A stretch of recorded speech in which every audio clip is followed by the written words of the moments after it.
Bienvenidos a Entrevistas Cascabel. Hoy día nos encontramos con el analista Jorge León, con quien vamos a conversar sobre temas que tienen que ver con la actualidad política local, internacional, que se refleja fundamentalmente en resultados hacia la gente. Jorge, bienvenido, gracias. Doctor Franco, una vez más, muchísimas gracias por la invitación. Qué gusto verlo, saludarlo, felicitarlo indistintamente de su medio de comunicación. Está muy bonito. Muchas gracias. Apreciación suya por el aprecio que nos tiene. Jorge, tenemos una situación un tanto conflictiva en el país. Hay mucha gente que se muestra, al menos en redes aparece, desencantada con el presidente de la República. No podemos decir de que desencantados del presidente, sino desencantados de la labor que se publicita del presidente. ¿Es real este desencantamiento? ¿Es más una acción de redes de la acción política contraria al presidente? ¿O realmente está apareciendo un síntoma de cansancio respecto al presidente? A ver, la administración pública, doctor Franco, siempre va a generar desgaste, indistintamente de la autoridad esta que fuera.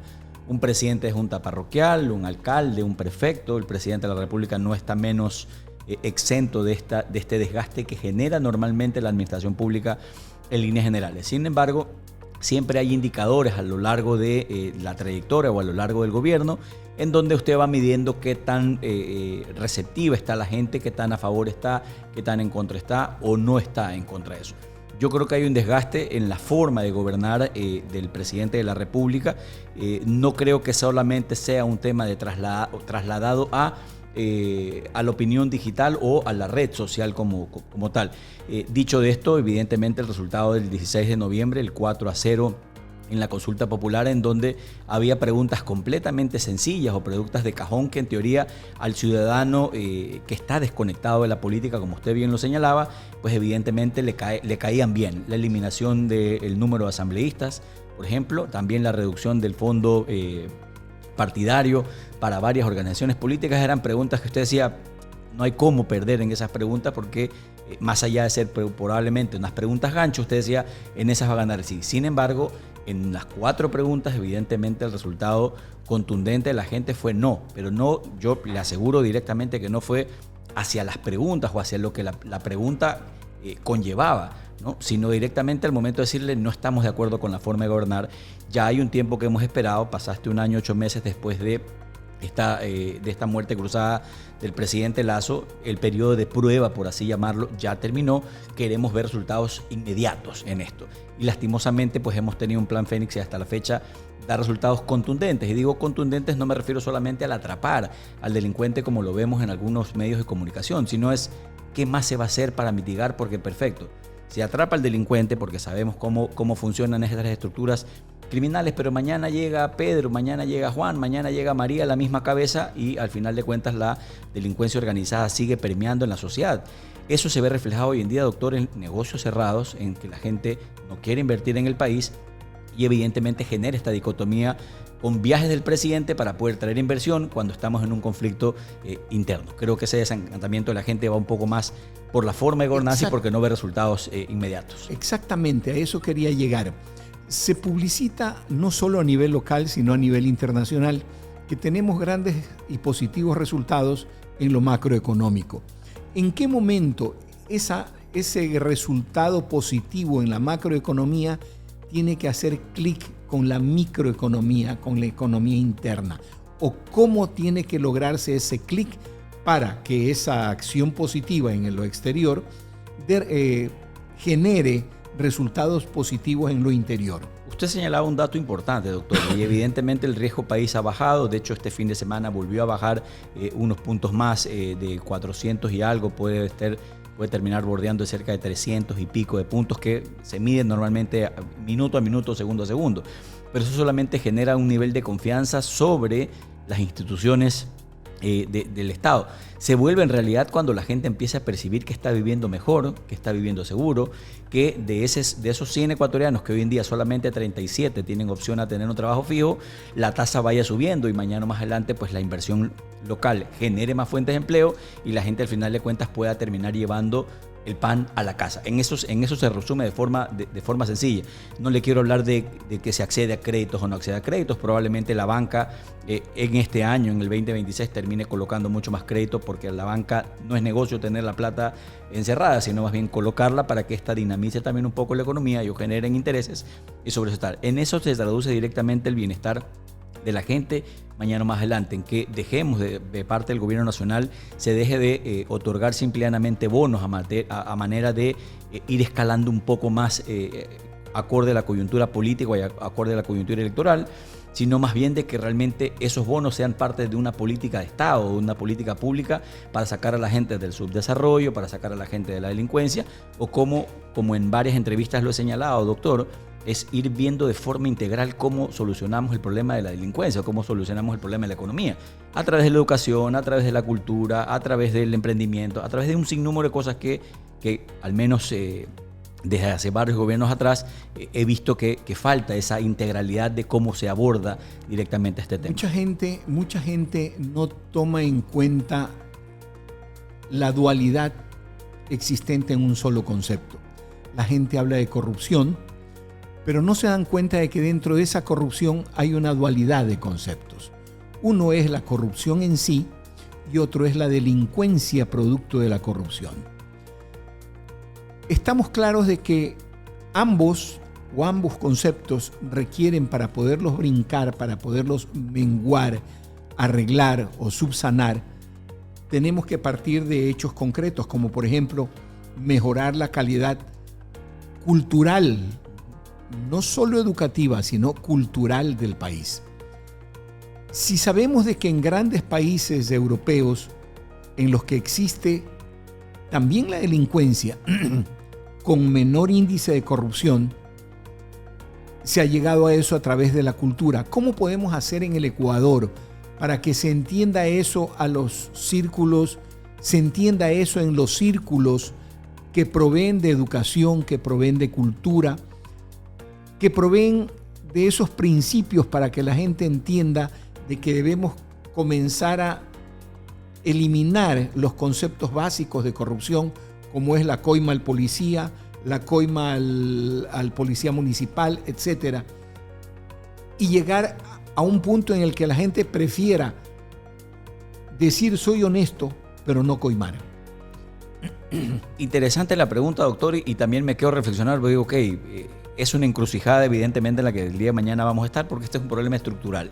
Usted bien lo señalaba, no solamente a veces la autoridad, no solamente a veces el funcionario público, sino el sistema en general, ¿ya? Que a veces al final de cuentas lleva al ciudadano honesto a que caiga en esto por ciertas trabas que normalmente se le pone o se le coloca. Lo importante en esto va a ser al final de cuentas, primero, doctor, entender que esto es un programa de largo aliento. Esto no se combate de la noche a la mañana. Mañana puede terminar el gobierno del presidente Noboa o va a terminar en el 2029 y vamos a decir hemos eliminado la corrupción, porque esto es un problema estructural educativo. Hay que migrar hacia todas estas distintas plataformas que hoy en día se tiene, establecer a través de la educación, por ejemplo, cómo podemos ir mitigando esto para saber que de aquí en 5, 6, 8, 10, 15 años vamos a tener directamente una sociedad completamente distinta. Así se construyen las grandes ciudades, así se construyen las grandes potencias. Hoy en día el ejemplo de China, que le tomó cerca de 30, 35 años ser lo que hoy en día, por ejemplo, es, pero hay que trazar ese objetivo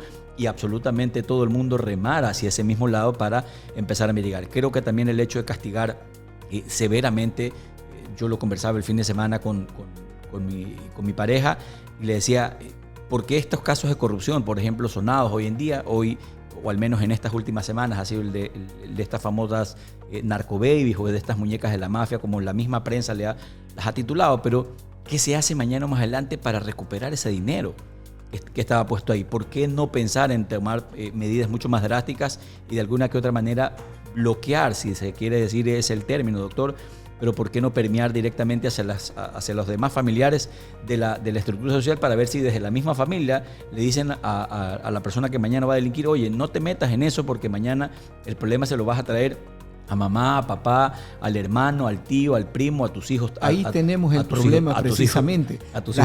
La gente, las chicas, los chicos, los muchachos, se reflejan o se ven reflejados en ese tipo de cosas que no nacen en el Ecuador, nacen a partir de los grupos de traficantes de narcóticos colombianos, luego se traslapan a México y a otros países del mundo en donde forman parte de la cultura delincuencial el exhibir la mujer, el exhibir al tipo, al muchacho, arreglados, presentados, exhibiendo cosas caras, etc. Esto ha venido y ha entrado en el Ecuador. Definitivamente ahora vemos de que muchos muchachos, especialmente jóvenes, se reflejan o ven como una condición aspiracional llegar a esa circunstancia. Eso es parte de lo que te hablaba hace un momento, de la cultura. Sí, de la cultura, pero también de fenómenos de comunicación o de plataformas digitales hoy en día. ¿Y por qué señalo las plataformas digitales, doctor? Porque aparentemente la gente consume la red social. Usted consume TikTok, usted consume Instagram, usted consume Facebook. Y evidentemente, pues esa vida de lujo que usted dice, oye, qué bien que le va, yo también quisiera viajar, porque al final de cuentas se traduce esto en que el ciudadano siempre va a querer vivir más, mejor y diferente. No, todos vamos a seguir indistintamente de la ideología política que profesemos o que nos guste, todos vamos a siempre querer vivir mejor. Si trabajamos mañana o más adelante o si nos unimos en conjunto con nuestra pareja, pues evidentemente es para sumar lo mío más lo de ella y de ahí ir construyendo una casita, comprar un carrito, del carrito ir teniendo hijos, mudarnos mañana o más adelante.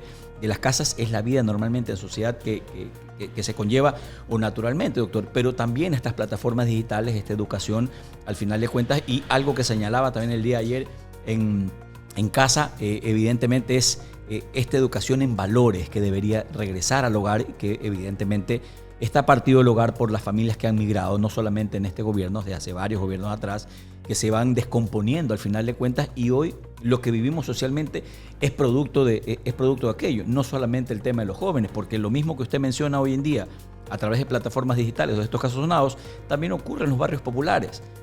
¿Qué es lo que ve el chico del barrio popular que no tiene cómo ir a jugar fútbol, que no tiene cómo salir a la calle porque está el gángster del barrio con las cadenas, con la botella de whisky, con mujeres, con alcohol? Y dice, ese es mi aspiracional inmediato, yo quiero ser como eso, yo quiero llegar a tener eso. Entonces, fíjese cómo esta descomposición es igual, con dos grandes grupos sociales, marcándolos, como usted lo señalaba, doctor, terminan teniendo ese aspiracional que evidentemente no es el que la sociedad mañana o más adelante quiere construir, y que de alguna otra manera los medios de comunicación y los ciudadanos también somos corresponsables de esto porque terminamos normalizando esto. Precisamente has tocado dos temas importantes. El uno, el tema de las redes sociales, y brincándonos en redes sociales, por ahí tímidamente una que otra y posiblemente apegados a la línea política de la RC5, dan como la posibilidad de que exista inestabilidad política y posible terminación anticipada del gobierno del presidente Noboa. ¿Tú qué crees? A ver, si bien es cierto, los mecanismos de revocatoria de mandato nuevamente están a la puerta porque están consagrados así no solamente en la Constitución, en el Código de Democracia también. Hay que esperar evidentemente que el presidente cumpla un año y sobre eso ver cuáles son los mecanismos. Es un trabajo largo, no es tan fácil como la gente dice, hay que recoger las firmas, tiene que pasar por un procedimiento de aprobación en el Consejo Nacional Electoral para la entrega de los formularios, sobre eso llenar la cantidad que evidentemente la gente quiera, pero esto no va a dejar de lado que sea mañana o más adelante una piedra directamente en el zapato hacia el presidente de la República. ¿Qué le toca hacer al presidente de la República? Pues inmediatamente ver su plan de gobierno, qué es lo que ha ido cumpliendo y qué es lo que no ha ido cumpliendo, porque bajo ese mismo parámetro es que usted mañana va a pedir revocatoria de mandato o no. No sé si al final de cuentas... ¿Qué tan difícil ves la situación en ese sentido? Yo más creo que el presidente de la República hoy en día, doctor, goza de una gran ventaja y que no tiene una oposición propositiva. No, sí, vemos esta polarización que hay hoy en día, pero al final de cuentas se presta para seguir deslegitimando una asamblea, seguir desgastándola, y al final de cuentas ni los propios asambleístas entienden qué tan grave es mañana o más adelante eso para generar confianza en el ciudadano. Y nuevamente, un poder principal del Estado ecuatoriano como el poder legislativo, al final de cuentas tiene niveles de confianza muy bajos. No se habla del judicial, no se habla del electoral, y al final de cuentas creo que el Ejecutivo es el que mejor promedio tiene de estos. Es un trabajo largo que creo que hoy en día los propios asambleístas tienen, pero también es un llamado a atención para los oficialistas para que dejen de articular lo que el presidente de la República quiera y se pongan realmente, doctor, a trabajar en lo que la gente está pidiendo, ¿no? Leyes, programas y proyectos con la celeridad que ellos pueden tener porque tienen mayoría en la Asamblea Nacional hoy en día, y eso evidentemente es de gran ventaja para el oficialismo. ¿El gobierno crees que pueda lograr mantener la mayoría de la Asamblea? Sí, yo sí creo que puede lograr mantenerlo. Lo que creo que falta es trazar realmente cuáles son esos objetivos, cuáles son esos proyectos de cara al 2026, esas famosas agendas legislativas que usted se dice. Yo no creo, y lo hemos visto, doctor, en varios casos en donde ambos bloques grandes hoy en día al final de cuentas se ponen de acuerdo. Por ejemplo, en el caso de Mario Godoy, ambos bloques grandes han decidido llevarlo a juicio político o aprobar el juicio político, el que veremos mañana más adelante en qué termina. Pero proyectos como esos, por ejemplo, objetivos como esos, que sí, no son alentadores y que al final de cuentas no es lo que al ciudadano le interesa. Mañana más adelante, desde mi perspectiva, doctor, cuando se construya una agenda país, ejes programáticos o ejes en común, mañana más adelante los dos bloques van a terminar ayudando a que esto mañana se construya o no. Porque al final de cuentas, dentro de las narrativas que usted puede instalar mañana en la red social, va a tener lo mismo que tiene hoy en día. Estos estuvieron a favor, estos estuvieron en contra del progreso, del desarrollo, en fin, lo que ya hemos visto hoy en día, pero con resultados positivos, doctor. Le agradecemos muchísimo, Jorge, por haber venido y haber tenido la gentileza de haber estado presencialmente con nosotros. Esperamos pues de que nos sigan y nos comenten esta entrevista que has tenido la gentileza de darnos. Muchísimas gracias, doctor. Muchísimas gracias a toda la gente de Cascabel. Un gusto enorme haber estado aquí en casa. Felicitarlos nuevamente por el espacio que tienen, que está muy bonito. Al concluir, realmente tenemos que dejar con ustedes una conclusión clara. Es evidente que el gobierno del presidente Noboa tiene todavía cola para rato. No está en trances de pedir, por ejemplo, la muerte cruzada. No está en trances de ser llevado a un juicio político, no tiene una oposición frontal que lo lleve hacia un lado. Y por último, en las cuestiones más de fondo todavía, al Ecuador le falta todavía por recorrer camino para lograr sentar bases de ética, de cultura y de educación para lograr zafarnos del doble problema, la corrupción y la violencia delincuencial. Así es, doctor. Muchísimas gracias a usted. Con ustedes estuvo Alberto Franco. Esto es Entrevistas Cascabel. Síganos a través de nuestras redes sociales, en Facebook, en Instagram, TikTok, y esta entrevista quedará en YouTube para ustedes en cualquier momento. Gracias.